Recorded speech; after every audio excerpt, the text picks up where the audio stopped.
वो है substance abuse. ये भी एग्ज़ाम में शॉर्ट नोट्स पे आता है। तो सब्सटेंस अब्यूज़ होता क्या है? ऐसा कुछ जो रेफ़र करे। सब्सटेंस यूज़ मतलब क्या? कोई मटेरियल लग रहा होगा सुनने में, सब्सटेंस कोई चीज़, कोई सामान।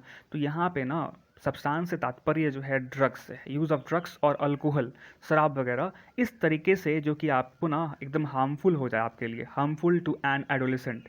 यहाँ पर भी एडोलेसेंट के इर्द गिर्द बातें चल रही हैं। एडोलेसेंट का फिजिकल और मेंटल हेल्थ पे प्रभाव डाले, इसके अलावा उसका सोशल और एकेडमिक फंक्शन पे भी प्रभाव डाले। It can lead to addiction. इसकी वजह से क्या होगा? आपको पता है कि कोई भी नशीला चीज़ जो होता है उसके वजह से एडिक्शन आता है। फिर लीगल प्रॉब्लम आ सकते हैं कि जैसे कि आप कुछ गलत कार्य करोगे, उस तरह से संबंधित ड्रग वगैरह है का मामला है, तो कुछ पुलिस वगैरह का इशू आ सकता है, डेफिनेटली आएगा। And a range of negative consequences, इसका एकदम एकदम साइकिल चलता आता है पूरा, एक के बाद दूसरा, तीसरा, चौथा नेगेटिव कंसिक्वेंस मतलब रिजल्ट देखना पड़ सकता है। दैट इम्पैक्ट देयर डेवलपमेंट, जिसकी वजह से बच्चे का डेवलपमेंट पूरी तरह से बिगड़ जाता है। अभी हम लोग देखेंगे लास्ट नहीं, अगर फर्स्ट पॉइंट इससे जो उसको सपोर्ट कर रहा हो, तो it can interfere with brain development. इसी क्या है ना कि बच्चे के ब्रेन डेवलपमेंट पे इंटरफेयर कर सकता है और उसके कॉग्निटिव यानी कि जो बुद्धि का जो फंक्शनिंग है, और इस पर निगेटिवली एकदम बुरा प्रभाव डाल सकता है। और इवेंचुअली क्या होगा? उसका एकेडमिक परफॉर्मेंस, एकेडमिक मतलब पढ़ाई लिखाई, बिल्कुल चौपट। दूसरा पॉइंट है इसमें सब्सटेंस अब्यूज़ में कि इससे क्या हो सकता है कि can lead to mental health issues.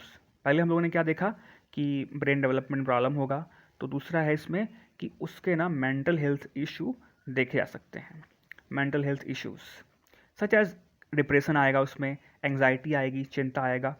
इसके वजह से क्या हो सकता है? दैट कैन इम्पैक्ट, और उसके वजह से सोशल और इमोशनल डेवलपमेंट बिगड़ जाएगा ना। उसका सोशल डेवलपमेंट होगा क्योंकि वो समाज से कटा कटा रहेगा, और इमोशनल डेवलपमेंट भी नहीं होगा कि कैसे कोई सिचुएशन को हैंडल करें, कि अगर कोई डिसीजन लेना है या फिर कोई सिचुएशन आ गया, कोई बुरा खतरनाक, तो उसमें वो कैसे रिएक्ट करेंगे, या फिर कोई पॉजिटिव है तो उसमें वो कैसे रिएक्ट करेंगे, वो जानेंगे नहीं, क्योंकि उनका दिमाग तो शराब और ड्रग्स में खोया रह गया। क्योंकि उस समय दिमाग तो काम करता नहीं है, इंसान का विवेक जो है वो खो जाता है। तीसरा पॉइंट है, इट कैन कॉज, अब बस मेंटल हेल्थ थोड़ी ना बिगड़ेगा, फिजिकल हेल्थ भी तो बिगड़ेगा। उसके वजह से क्या हो सकता है कि लीवर में डैमेज होगा। एक है ना गाना, कितनी बार बोला शराब नहीं पीना, लीवर सड़ जाएगा तेरा। तो यहाँ पे लीवर और हार्ट में डैमेज आएगा, which can affect overall health and wellbeing. इससे क्या हो सकता है कि पूरा का पूरा जो ओवरऑल हेल्थ है और जो उसका जो एकदम बोलते ना आरोग्य, वो पूरी तरह से बिगड़ जाएगा। चौथा पॉइंट है, एडोलेसेंट जो है, जो अब्यूज़ ड्रग्स का में फंसे हुए हैं और अल्कोहल में, are more likely to have, उनको ना फैमिली से कॉन्फ्लिक्ट तो होगा, क्योंकि वो तो मना करेंगे ऐसा मत करो वैसा मत करो। तो इसमें पूरा फैमिली का भी कंडीशन बिगड़ जाता है। फैमिली मेम्बर्स के साथ ना दोस्ती सही रहती है, और अगर अच्छे जो दोस्त हैं उन्हीं के साथ बिगड़ेगी, बाकी जो बुरे दोस्त हैं वो तो आपको और खींचेंगे उसमें। और फिर क्या होगा? एक जो रिलेशनशिप में स्ट्रेन आएगा, मतलब कि कटुता आएगी, और लैक ऑफ सोशल सपोर्ट, फिर आपको कोई सपोर्ट भी नहीं करेगा। फिर है पांचवा point, it can lead to legal problems, जिसके बारे में हम लोगों ने पहले ही डिस्कस किया था। लीगल इश्यूज आएंगे, ठीक है। खाली घर में प्रॉब्लम थोड़ी ना होगा, मेंटल इशू आया पहले, फिर फिजिकल इशू आया, फिर फैमिली में प्रॉब्लम आया। अब आप बाहर जाओगे, अब तो कोई सपोर्ट में है नहीं, तो लीगल प्रॉब्लम आएगा, जिसमें आपको अरेस्ट किया सकता है, आपसे फाइन लिया जा सकता है, और और भी दूसरे लीगल कंसिक्वेंस आपको देखना पड़ सकता है। इसका पूरा नेगेटिव इम्पैक्ट आएगा आपके फ्यूचर अपॉर्चुनिटीज़ पे।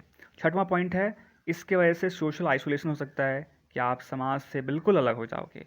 फिर मतलब जो एडोलेसेंट के बारे में मैं बात कर रहा हूँ, मैं आपको नहीं बोल रहा हूँ। एडोलेसेंट जो है हु अब्यूज ड्रग्स, जो ड्रग और अल्कोहल का सेवन करते हैं, में स्ट्रगल विथ एकेडमिक परफॉर्मेंस। ये तो रिपीट हो गया। एकेडमिक परफॉर्मेंस में से स्ट्रगल कर सकते हैं, और leading to lack of career opportunities. इसके वजह से जो है एकदम करियर अपॉर्चुनिटीज़ आपको मिलने वाला, मतलब एडोलेसेंट को नहीं मिलेगा। फिर है, अब इतना तो बात कर लिए कि इतना पूरा बुरा उसका बुराई कर लिए, अब थोड़ा सा कैसे रोकें, कोई तो तरीका होगा, हर एक चीज़ का उपाय होता है। तो इसका प्रिवेंटिव मेजर्स देखते हैं कि preventive measures of substance abuse for adolescent. Parent जो है, सबसे अहम रोल जो है ना पेरेंट इसमें अदा करेंगे। पेरेंट ना एक क्रूशियल रोल प्ले कर सकते हैं बाय बच्चे को अवेयर करवा करके कि बच्चे तुम गलत कर रहे हो, ये गलत है, इसमें रिस्क है, ऐसा है। Children about risk and consequences of drug, कि आपको ना अल्कोहल और ड्रग का जो परिणाम है वो बताना होगा, use, and by monitoring their childrens behaviour, और बच्चे के बिहेवियर को आप मॉनिटर करो, क्योंकि क्या पता वो सब्सटेंस अब्यूज़ हो रहा हो, क्या पता उसका और एक अब्यूज़ होता है ना, क्या पता सेक्सुअल अब्यूज़ हो रहा हो। तो यहाँ पे ना पेरेंट को अपने बच्चे के बिहेवियर को मॉनिटर करना पड़ेगा। फिर है 2 नंबर में, टू बाय प्रोवाइडिंग एजुकेशन, कि बच्चे को एजुकेशन दे करके, और ये काम कौन करेगा? पेरेंट के बाद अगला काम है टीचर का, कि can play a pivotal role here, एक अहम रोल प्ले कर सकता है।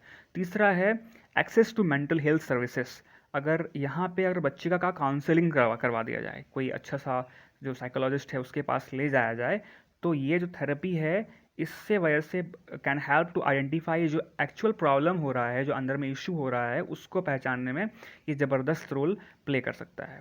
चौथा है, अगर गवर्नमेंट, बस पहले पहला रोल है पेरेंट का, दूसरा है टीचर का, तीसरा था अभी हम लोगों ने काउंसलिंग का बात किया जो डॉक्टर हैं, चौथा रोल प्ले करेगी हमारी सरकार, इन्फोर्समेंट बाय गवर्नमेंट। गवर्नमेंट जो है अगर एकदम स्ट्रिक्ट लॉ डाल दे तो इसके वजह से क्या हो सकता है कि ये जो है ना डेटर करेगा, रोकेगा, धमकाएगा, अरे एडोलेसेंट तुम ये सब काम मत करो, फ्रॉम यूजिंग ड्रग्स और सेलिंग दैम, कि वो ना गलत गलत चीज़ को बेचो मत, ये सब मत करो। तो ओवरऑल अगर सब कुछ देखा जाए कि प्रिवेंटिंग जो है सब्सटेंस अब्यूज़ अमंग एडोलेसेंट, अगर बच्चे में जो है एडोलेसेंट में अगर सब्सटेंस अब्यूज़ को रोकना है तो आपको बहुत सारा मल्टी फेसेटेड, एक दो अप्रोच नहीं, बहुत सारा अप्रोच में शामिल होता है। पेरेंट का रोल होता है, स्कूल का रोल होता है, कम्युनिटीज़ का मतलब समाज का भी तो रोल होता है, उसको भी अपना ध्यान देना चाहिए। और कुल मिला करके बाय वर्किंग टुगेदर, सब साथ मिल करके जो है we can create a safer, हम लोग एक बहुत ही अच्छा, एक सेफ़र और एक हेल्दियर इन्वायरमेंट जो है क्रिएट कर सकते हैं अपने यंग पीपल के लिए। तो अगर यंग पीपल को बचाओगे तो हमारा देश बचेगा, ध्यान रखना चाहिए।